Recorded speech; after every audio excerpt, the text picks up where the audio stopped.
Well, hello and welcome back. I'm taking a look at another Foresail today. Not that the knife is for sale, but yeah, we'll get into that here in a moment. Yeah, this one, just like the D2 one, didn't have a model number associated with it. It had a jumble of letters on the box, but absolutely nothing you could really find differentiating for it. So yeah, I'm just going to call this the DC53, and that was the reason why I was interested in this blade. Is it supposedly has DC53 for the blade steel. If you're not familiar, and I don't blame you because I kind of wasn't either, DC53 is basically a variant of D2. You know, kind of used it as a base and improved some things here and there and whatnot. I do hear it was kind of almost the base that Crucible used when they were looking to create CRU-WEAR. Obviously, that's a particle metallurgy steel, and they've improved it even more than this. But this is an ingot steel, and yeah, at the moment it's a little off-center. That is my fault, and I will get to exactly why that is here in a little bit. It does come with a pocket clip. It's got two kind of vertical screws there that kind of push it down there. And, well, here, at the moment, I will at least attach one of these screws back to it. This guy also came with a piece of, you know, leather lanyard loop sort of thing going on there. But, yeah, no jimping or anything up top, which is probably why the flipper tab is as large as it kind of is. But it is nice and crowned, basically on all sides of that flipper. The flipping action on it is quite nice. I haven't really disassembled this thing yet, so I'm going to be doing that here on camera.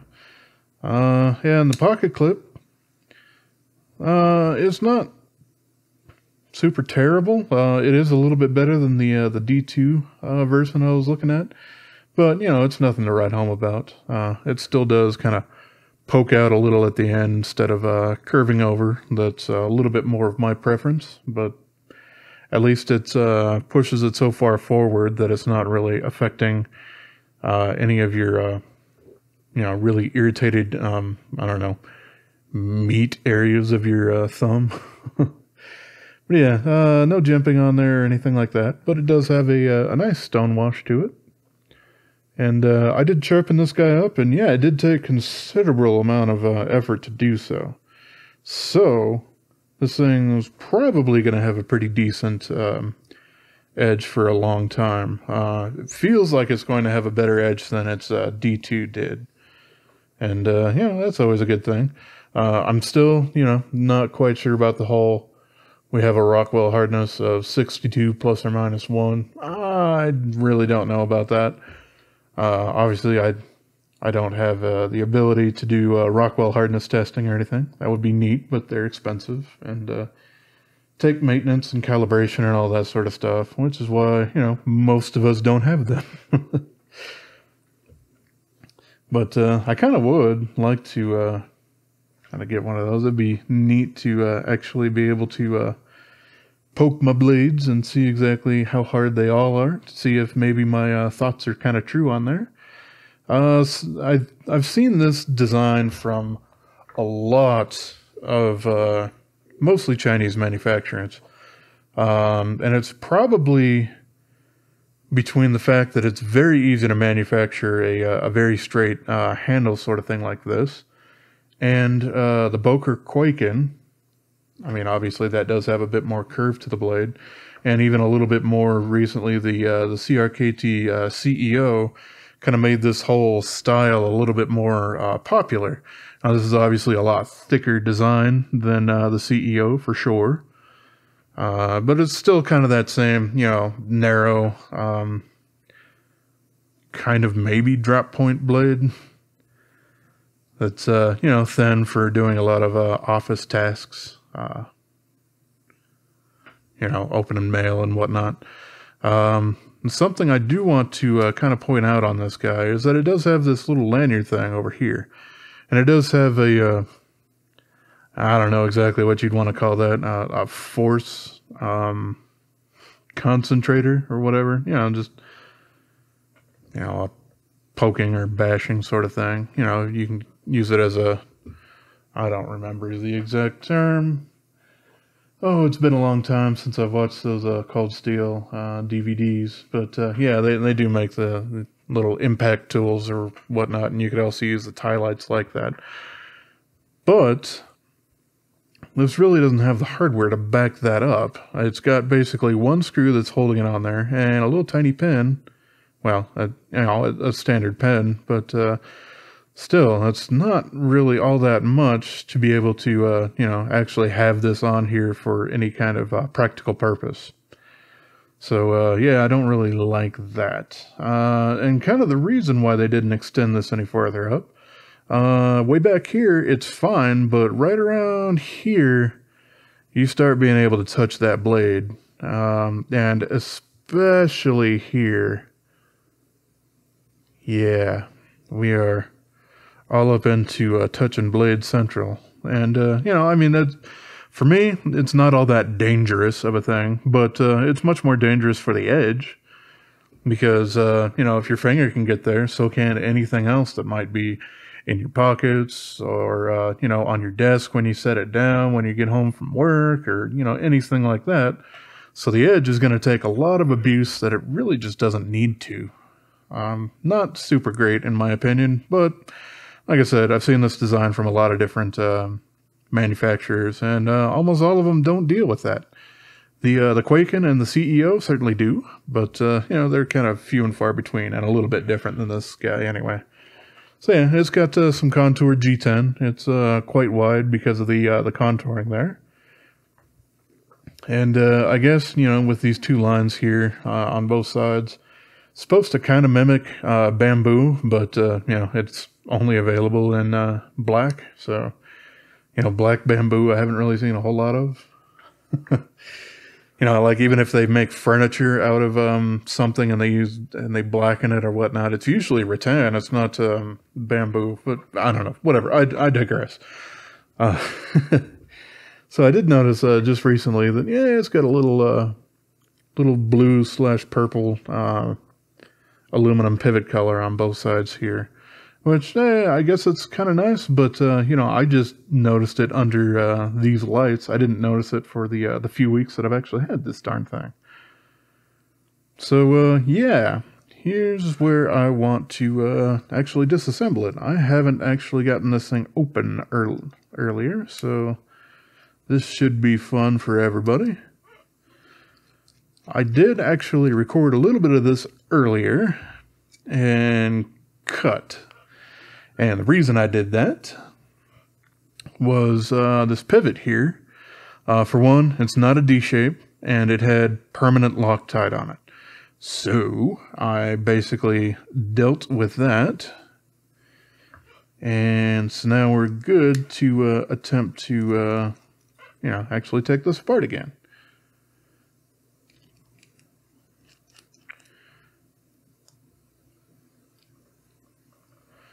All right, yeah, these center screws look to be a little shorter than the others, so I will set that aside.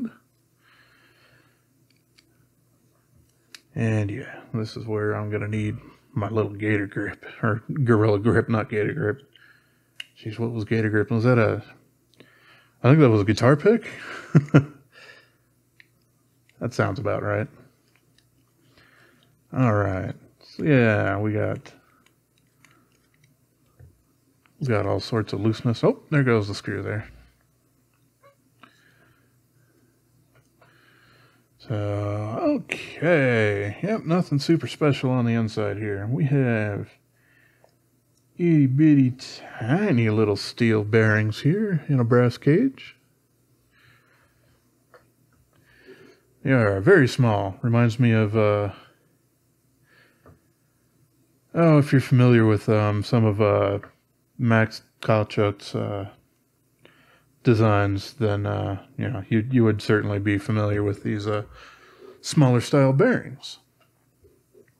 So, first thing that I noticed when I opened this guy up here is the fact that the pivot on this is D-shaped. But absolutely nothing else about the knife is. So there's that. Yep, this is the beautiful white permanent Loctite that was all up in there. That was a little difficult to deal with. You know, you tend to take a hairbrush, not a hairbrush, a hair dryer to kind of warm the things up a little bit, and you know, keep trying with it pegged on both sides, and make sure that you know, you're not skipping through and rounding off any of your screws or anything like that. But yeah, this thing is very, very simple on the inside. Quite thick liners, which is fine, but I think it's much thicker than this particular knife needs. And yeah, kind of what I expected. We have a little back spacer force concentrator thing that's basically held in with a single point and a pin right here. And the pin, you know, it's fairly decently thick, but yeah, still, it doesn't really seem like enough for that to be a functional piece. We do have a large cutout for the liner. That doesn't particularly matter to me, but you know, some people do appreciate having a very thin cut for their liners and frame locks. It's kind of a newer thing, I suppose.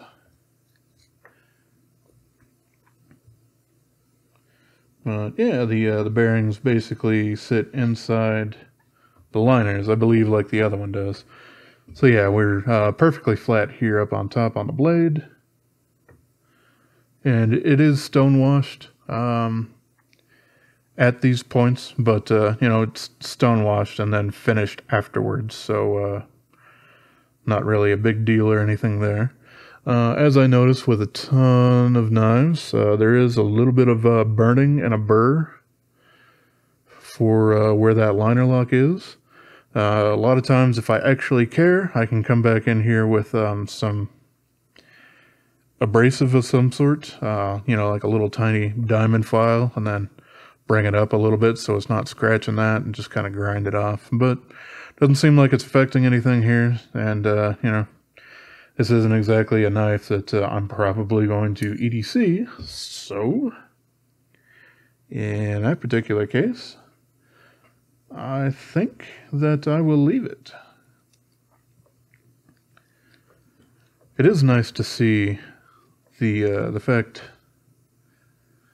that most of the hardware outside of the pocket clip is actually using T8. That is certainly something that I do like to see. And it seems like more and more companies are kind of getting around to it. But, you know, it's still going to take a long time for folks to actually get through the stock that they have in their different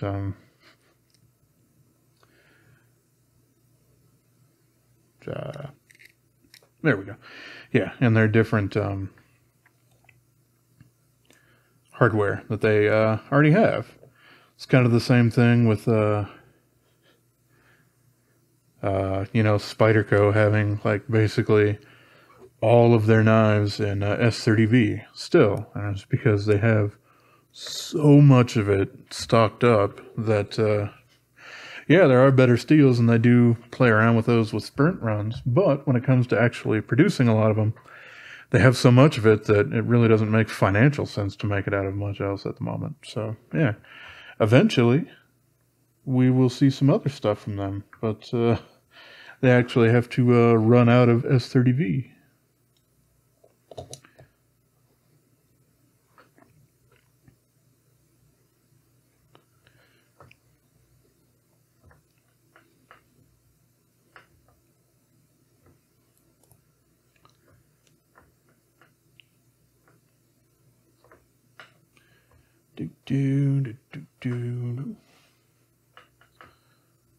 Fighting with how this actually goes back on, but I think I got it.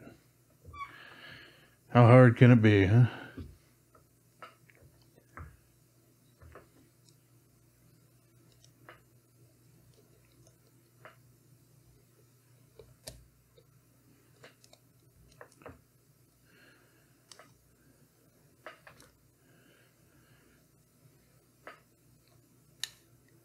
You know, you want to go through, right? That's what you want to do. Yeah, that's what you want to do. All right, good. Let's go for the pivot here, just because, well, that's my favorite thing to put on first, so I can close the blade.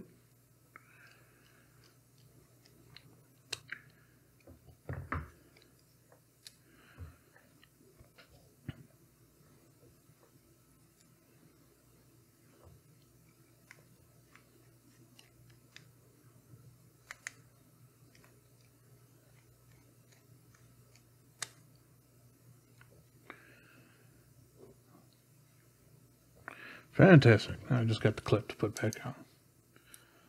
So yeah, reassembly seemed like it went rather smoothly.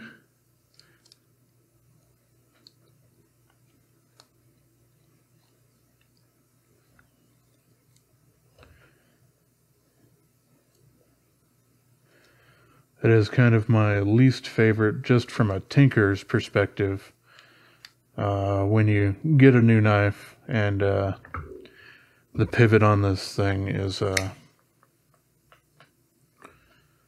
know, not D-shaped, and also has the delightful problem of having a permanent Loctite on there. Makes, you know, disassembly and everything just more difficult than it really needs to be. And in this particular case, reassembly too, because I need to get a stupid thing quite tight there, so that, yeah. Yeah, it's pretty good. Maybe just slightly favoring the show side, but hey, I'm perfectly happy with that. The action, basically the same, which is still great. Don't get me wrong at all. But yeah, it's pretty interesting. I do want to do some cutting stuff with this guy. You know, it's not going to be the most ergonomic handle, unfortunately. But yeah, I do really want to see how this DC53 stuff kind of stacks up.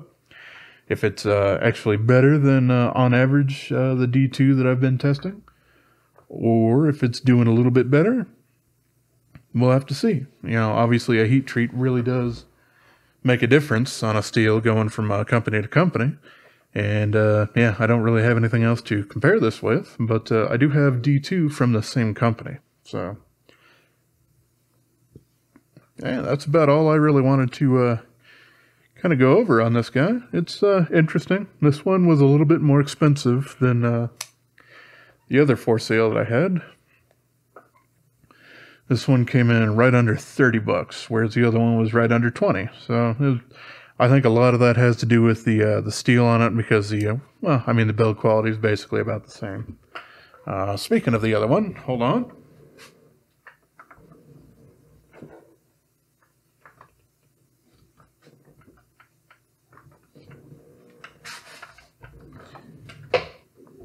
Here it is. Yeah, ran into a problem after doing the review of one of these guys has kind of stripped a little bit, where I can't fully attach the screw back on there for the pocket clip. It's only that one that's really had the problem. But yeah, and it's interesting because it's also going actually through, well, through the G10 into the steel liner, and I'm still having problems with that. So I do think the problem itself is with the screw, which is, it's still on my desk behind me somewhere. But yeah, I just got a new monitor, and yeah, everything around here is just a crazy giant mess at the moment. So yeah, I'll figure it out in a bit. But yeah, like I was saying, these things are kind of interesting, probably for kind of like the entry of this kind of company. But yeah, like they're putting out stuff that seems to rival a lot of prices and whatnot for Gonzo. But as far as the actual performance, not quite sure yet. And you know, the hardware sort of stuff going on, I think is a little bit under what Gonzo's doing. So yeah, well, anyway, that's what I really wanted to talk about, was this guy and the whole DC53 sort of thing going on there. So yeah, I should have fun on the coming months trying to figure out exactly where this guy kind of lands as far as cutting.